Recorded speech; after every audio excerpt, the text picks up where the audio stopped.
every Saturday magsama-sama kami sa syudad sa Baybay. Ang panuyong higala para sa mga tao na makadungog sa pulong sa Ginoo. Ay gabi kanina tanan before me muhatag mensahe higala doon ay muhatag usab awit para sa inyo higala.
Balita kay kini mao ang gahom sa Dios aron pagluwas sa tanan nga mutuo mao nga ni higala para pag-istorya kanimo nga kinahanglan ka nang kinahanglan ka manluluwas.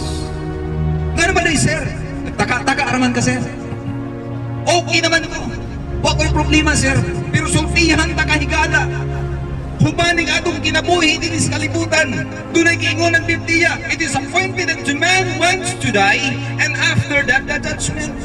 Ikatakda na sa usa ka tawo nga siya mamatay. Kunya kahuman niya na pagahukman siya. Tunay paghukom higala. sa tanan higala nga mga tao dinhi sa syudad sa baybay ug tibuok kalibutan higala dunay paghukom kahuman ta dinhi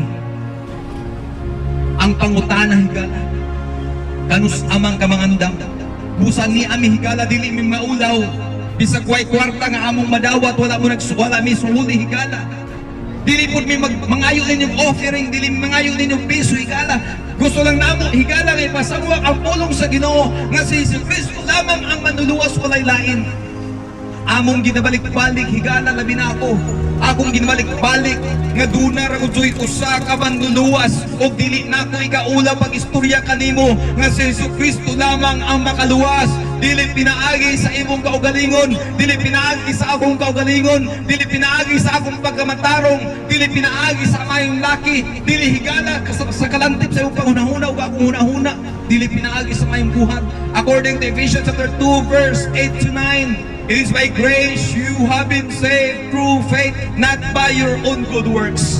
Higala ikaw naluwas, pinaagi sa pagtuo, dili pinaagi sa imong kaugalingon, pinaagi lang dun sa grasya sa Dios. Dili mi maulaw, dili ko maulaw kanimo pag-istorya, nga gihigugma ka sa Ginoo. Ang mutuo maluwas, ingon pas akong gibasa.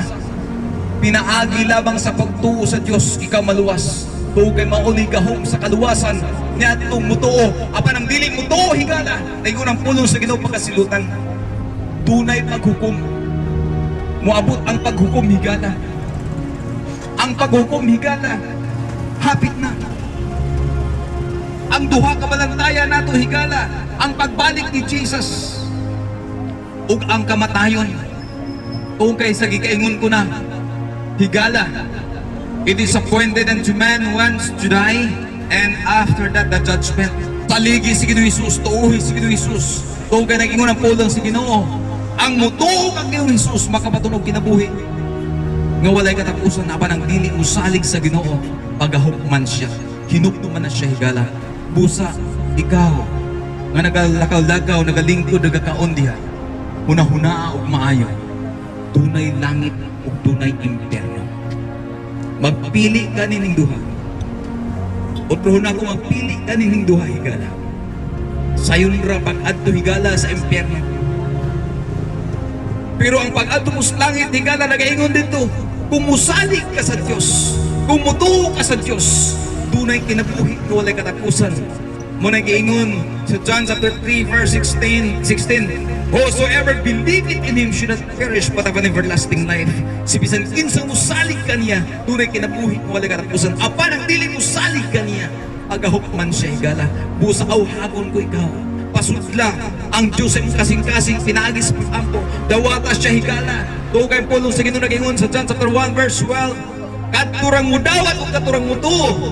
Muray dunay karapatan na maging anak sa Diyos. Dunay authority na maging anak sa Diyos. Higala, dili ba tanang tao anak sa Diyos? Dili ba tanang tao anak sa Ginoo? Katurang mutuo, katurang mga decide higala. Nga dawaton si Ginoong Hesus, mahimo urang anak sa Diyos. O ikaw higala, nanginahanglan ka o Diyos nga manduluwas. Nanginahanglan ka Kristo, o kay dili ta makaluwas sa atong kaugalingon. Kay ngano, itang tanan makasasala.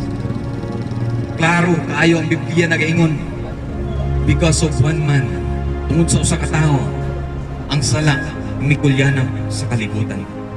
Ngunay rason higala nga wala tay kagahom, wala tay abilidad nga makaluwas sa atong kaugalingon. Nanginahanglan tag Dios, nanginahanglan tag manluluwas, ug way lain nga manluluwas, mao si Ginoong Hesukristo higala. Salamat sa Diyos mahan ngayang gihatag ang bugtong anak ng mao si Ginoong Hesus. Dapat unta kita'y parusahan higala. Pero salamat sa iyang dakong gugma, iyang gidemonstrar ang iyang dakong gugma, pinaagi sa iyang kamatayon dito sa krus. Tungod kay ngano, higala, gusto niya nga walay usa nga mawala.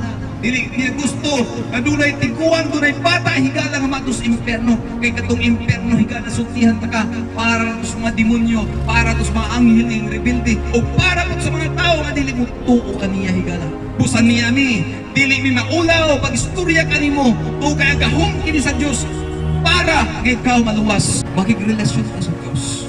makigdugtong ka sa Dios tungod kay naputol higala ang atong relasyon, tungod kay naguba higala tungod sa sala.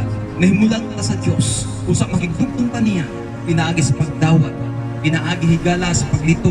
Nining akong pag-ampo higala, kining akong pag-ampo ako ray maglitabangan ta ka. Mahimong ta nimong kinasingkasing nga pag-ampo higala. Ayaw ka ulit. Sunod higala. Ang iyon po nato ang Ginoo. Ginoo, ilista ang akong pangalan dito sa libros kinabuhi. Kaya sa panahon niya, sa pag-abli, sa libros kinabuhi, kung wala ang imong pangalan, igatambo ito sa dagat-dagatang apoy. Busa karon higala. Ayaw daw. Doon ta sa Ginoo. Mga hitag pasaydo, dawata siya. Ingon ng Ginoo, personal ng luwas. Sunod higala. Ginoong Jesus. Ginoong Isus. Ayaw ka na higala. Sunod. Ginoong Jesus. Ginoong Isus. Karon. Karon. Ako kang dawaton. Ako ang dawato. Ingon ng Ginoo Ingon niya Ginoo. o personal nga manluwas. Luwas. Giila ka na ako, Diyos, Ila ka na ako, Diyos. na ikaw na. Ikaw na. Mau'y maggiya ka na ako. Iya ka na. Ikaw na. Ikaw na. Mag-drive That's sa right. tanan akong pagabuhaton. Ako, o Diyos, sa lamang katao o makasasala. Forgive me for all my sins. Limpyuhi ako. Pinaagi sa imong dugo. Ng imong giula dito sa krus sa Kalbaryo. Ikauhaw na ako, Ginoo. Ikagutom na ako ang imong balaang pulong. Ikan karon akong isurrender ang akong kinabuhi diha kanimo. Ginoo, ang iyong taka ilista ang akong pangalan dito sa libros kinabuhi. Salamat sa pangalan ni Jesus. Amen. Brothers and sisters, thank you so much for listening, God.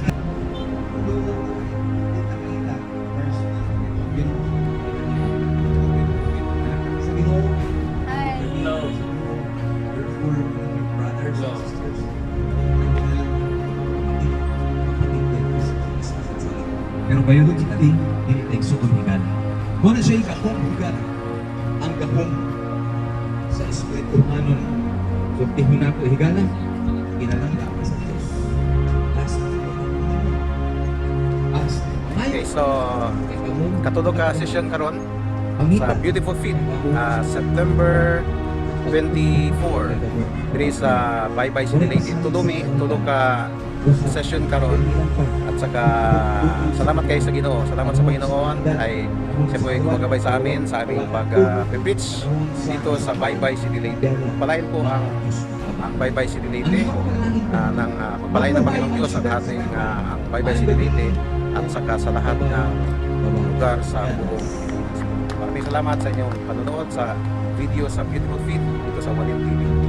God bless po. Balik na kawang ng Ginoo into